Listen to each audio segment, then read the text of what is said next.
another day here at the Comeback Team Studios, and this is your host, Beck Lover, and you're listening to another episode of the Interesting Times podcast.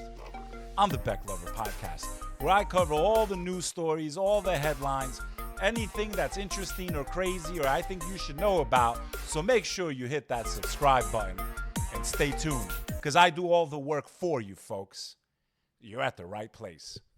I just want to remind you all to hit that subscribe button. Check me out on Instagram at BEKLoverNYC, New York City, BEKLoverNYC, and on X, formerly known as Twitter. I host spaces there. We have live conversations, but make sure you check out the YouTube channel. I could use the love there, and you can watch this podcast anywhere podcasts are delivered. Now, to the news. Interesting times. Interesting times indeed, my friends. There was another assassination attempt on former and probably future President Donald Trump of the United States of America. Now, at this point, it's becoming a little crazy.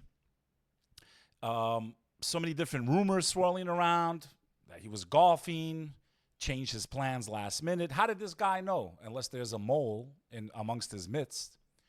In any event, what do you think about what happened? Is he not in danger? Many of us predicted that this would not be the last attempt on his life. After that happened in Butler, Pennsylvania. But I kind of want to take a little bit of a different angle here. I think that President Donald Trump should learn to be like the king of the Albanians, like King Zug.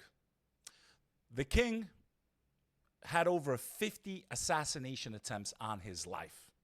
Donald Trump, bare minimum, you should hire some Albanians probably. We'll do a much better job of protecting you. I mean, our king, when he was in power, had 50 assassination attempts on his life. He even shot and killed some of his would-be assassins. So Donald Trump, I highly recommend you study the life of King Zug of the Albanians. I guess he does hold the title of the most attempts on his life. So might be some good reading for you. And like I said, hire a couple Albanians. Very loyal people, man. We give our lives for our friends. You might want to hire some Albanians. I think Donald Trump should hire some Albanians to protect his life. Because at this point, all these people around you seem to be failing. And clearly, I think we know how to stay alive. Fascinating history when you study the life of the former king of Albania. In any event, the man in custody after apparent Trump assassination attempts was filmed by Associated Press in Kiev. That's in the Ukraine, for those of you. Wink, wink. Ukraine, funding.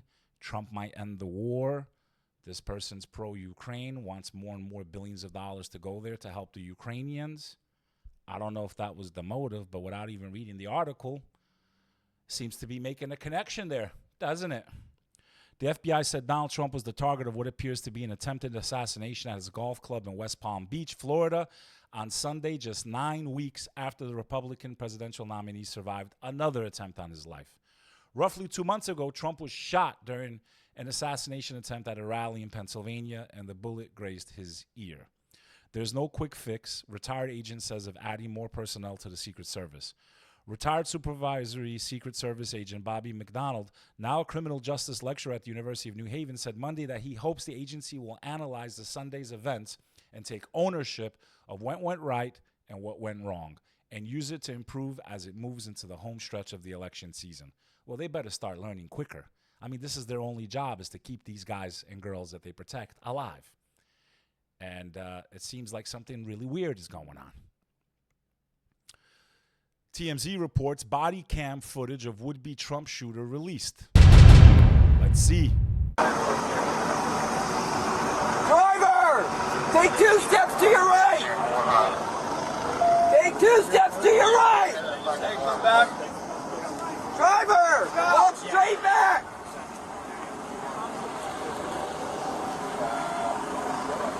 Keep walking!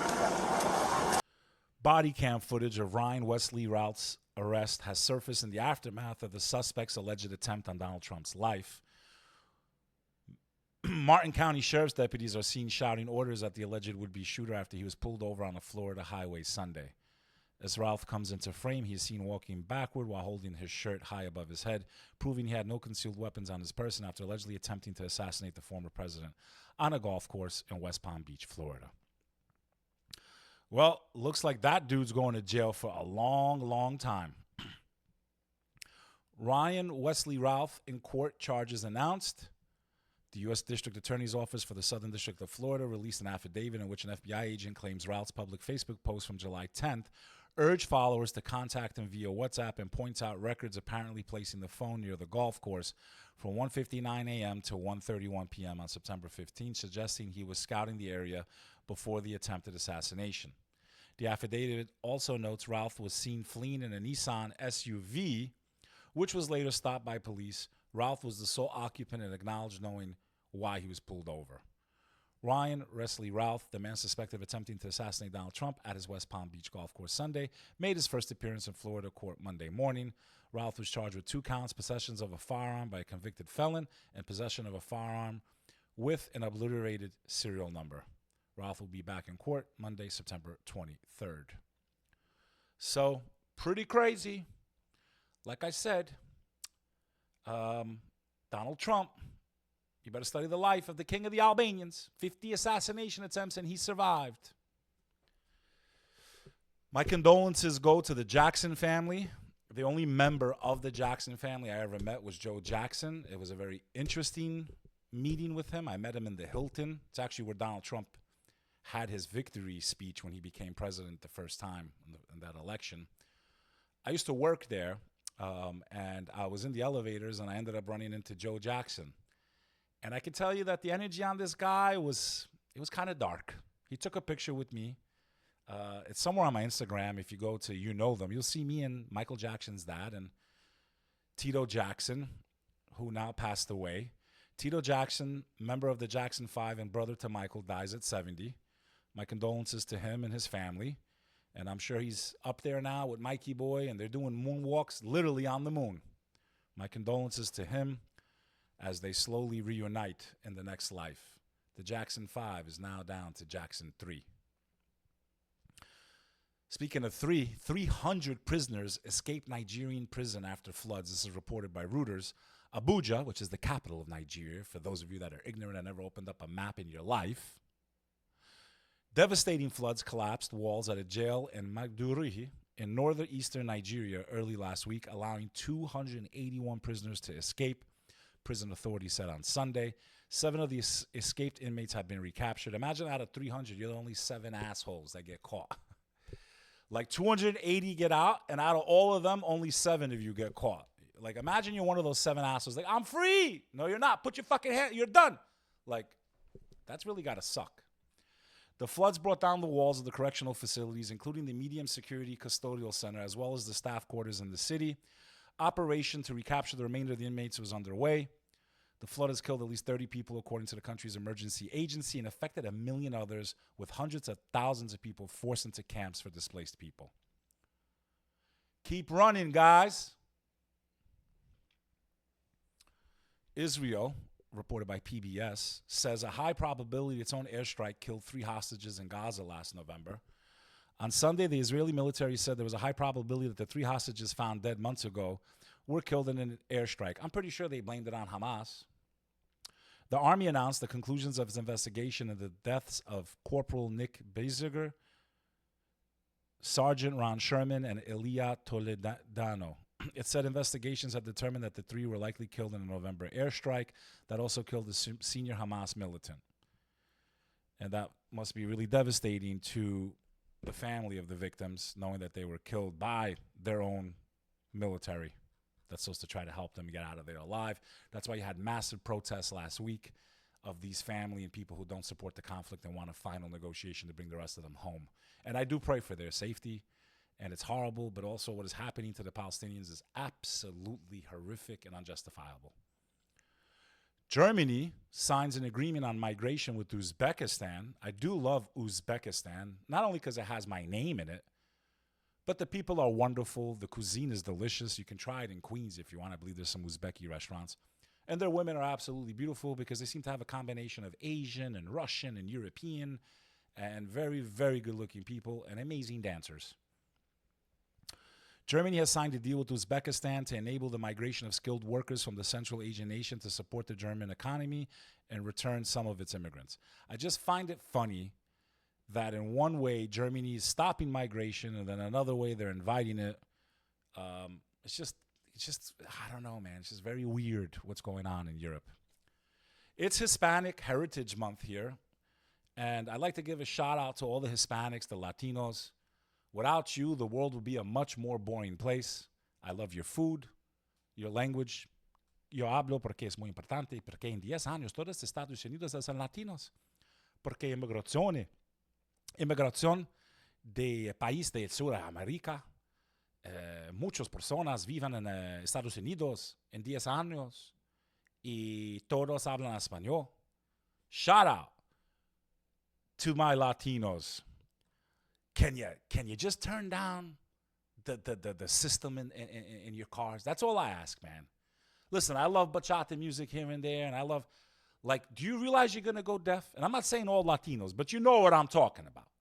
And another tip, like, if you're rocking a Honda, like, why are you spending $5-10 grand putting spoilers and all this stuff on it, man?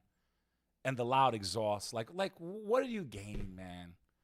Now, I can understand if you put NAS in it and you're trying to make a Fast and the Furious kind of car. I guess I could understand it.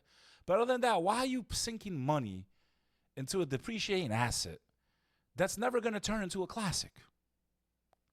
And just turn the damn boom boxes down. Turn the damn systems down. Like, people sleep, man. People got kids. That's all I ask. Other than that, I love you. Your women are gorgeous. You dance. You know how to have fun. Half my friends are of Hispanic heritage. Dominicans I grew up with. Puerto Ricans I grew up with. You know? The woman I'm with is half Puerto Rican. So, I got love for you. But just turn it down. Please. Rival tribe shootouts kill 30 in Papua New Guinea.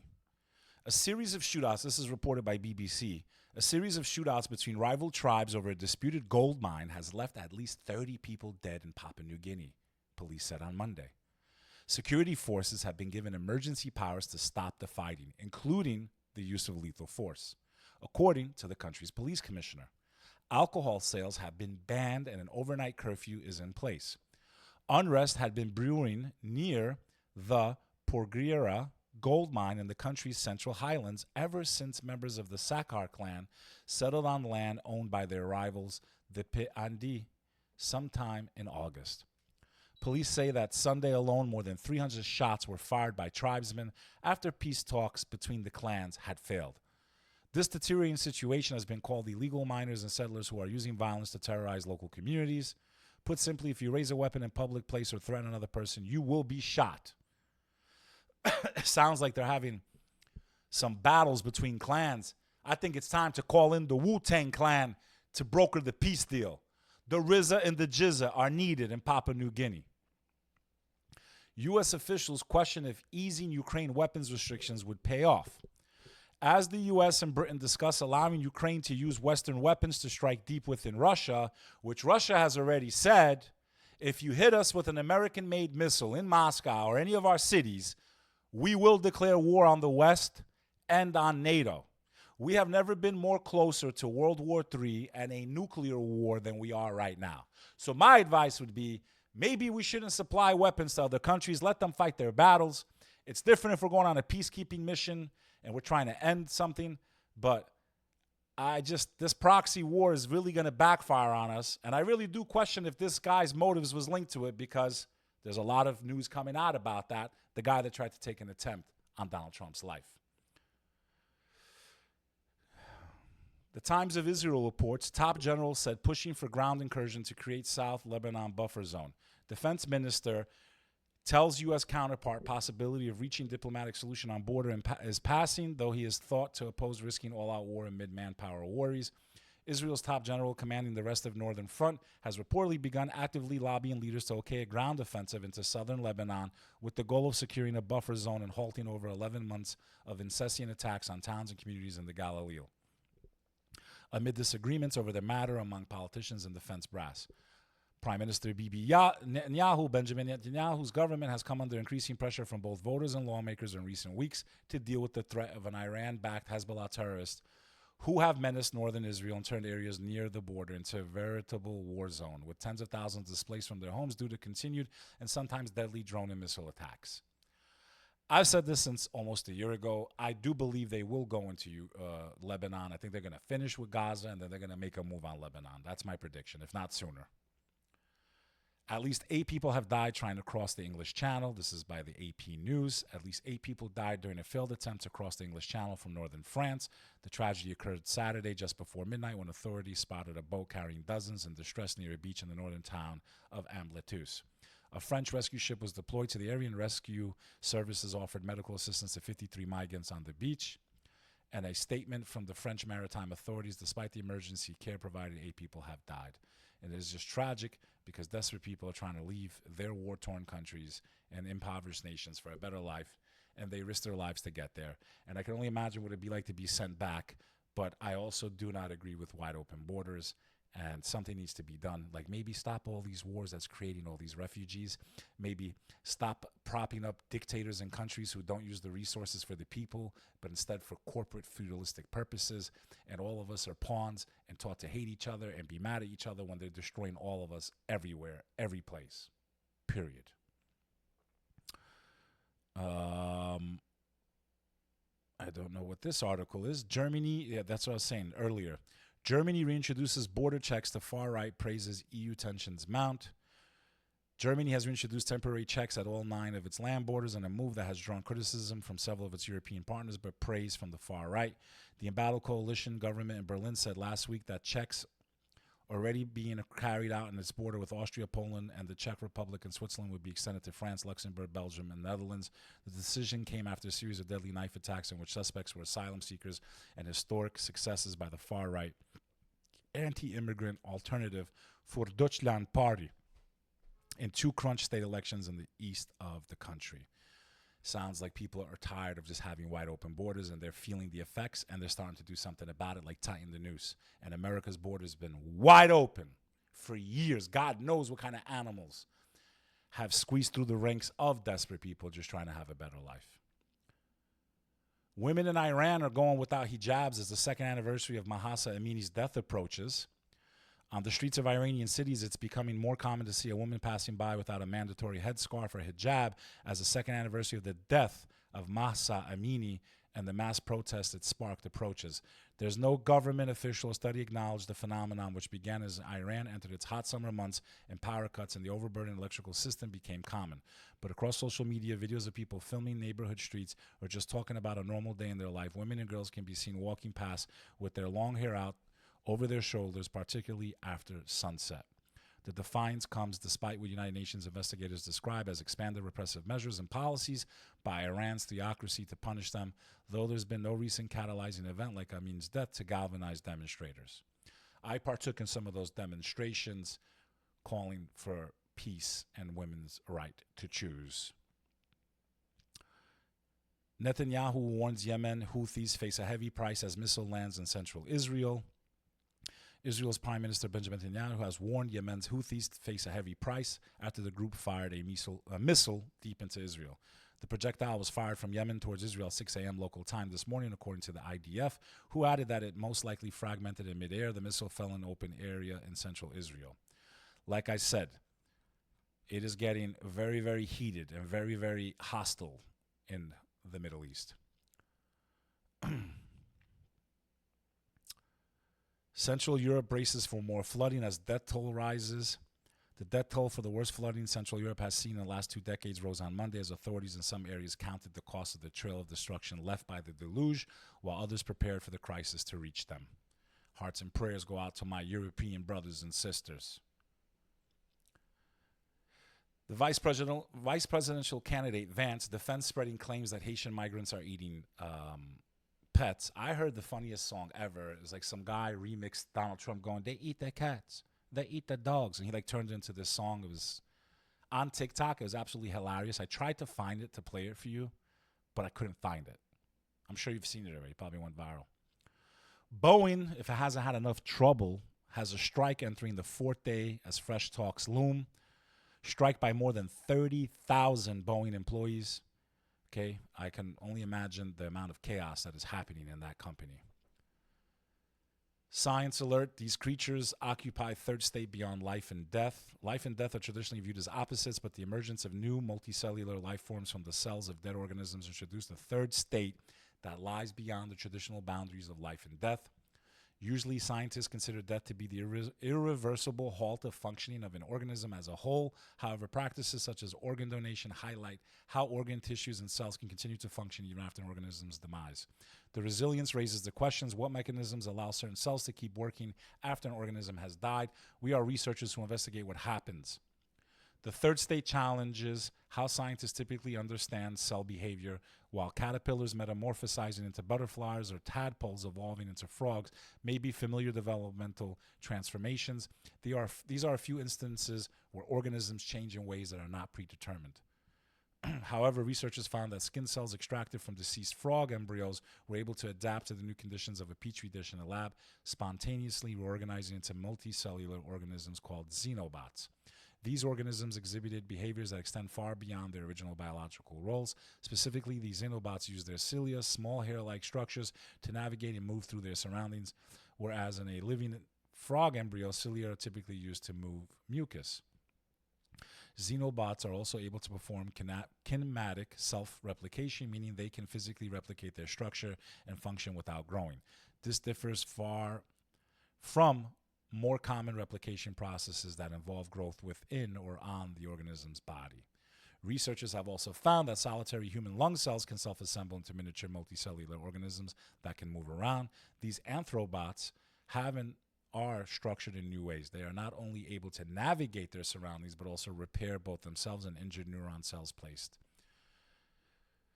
Several factors influence whether certain cells and tissues can survive and function after the organism dies. This includes environmental conditions, metabolic activity, and preservation techniques. Different cell types have varying survival times. For example, in humans, white blood cells die between 60 and 86 hours after organismal death. So, interesting advances in science. A landslide triggered a 650-foot mega tsunami in Greenland. Then something inexplicable happened. It started with a melting glacier that set off a huge landslide, which triggered a 650-foot high mega tsunami in Greenland last September. This is reported by Yahoo News and all the major news outlets. Then came something inexplicable, a mysterious vibration that shook the planet for 9 days. Over the past year, dozens of scientists across the world have been trying to figure out what this signal was. Now they have an answer, according to a new study in the Journal of Science. It provides yet another warning that the Arctic is entering uncharted waters as humans push global temperatures upwards. Some seismologists thought their instruments were broken. They started picking up vibrations through the ground back in September, said Stephen Hicks, a study co-author and seismologist at the University College of London. It wasn't the rich orchestra of high pitches and rumbles you might expect with an earthquake, but more of a monotonous hum. Earthquake signals tend to last for minutes. This one lasted for 9 days. He was baffled, completely unprecedented. The result was a year-long collaboration between 68 scientists across 15 countries who combed through seismic satellite and on-the-ground data, as well as simulations of tsunami waves to solve the puzzle. So, will we see a tsunami, 700-foot waves, take out a place like New York or half of America? You never know. CDC says close contact of Missouri bird flu patient showed symptoms. One close contact of the patient was also ill at the same time, was not tested, and has since recovered. CDC spokesperson sent an email Friday that the close contact within the household for the Missouri patient developed symptoms that weren't typical of a flu. Additionally, a second close contact, a healthcare worker, subsequently developed mild symptoms and tested negative for influenza. The household contact symptoms should have been mentioned in a briefing Thursday. Who knows if we're out of the woods with these things that might pop up. In any event, this is a quick episode. I hope you had a great weekend. Check out my episode on the Danny Jones podcast, episode number 260. I talk about the double standards between world faiths, all the hatred that's geared towards a very large group of people, and I think I handed them their ass on a silver platter. I clearly showed the double standards that only breed hatred and, divide us further than we need to be. This is your boy, Beck Lover. And just remember, stay tuned here because you never know what we're going to talk about on the Interesting Times podcast, where you might learn a thing or two about life. This is Beck Lover signing off.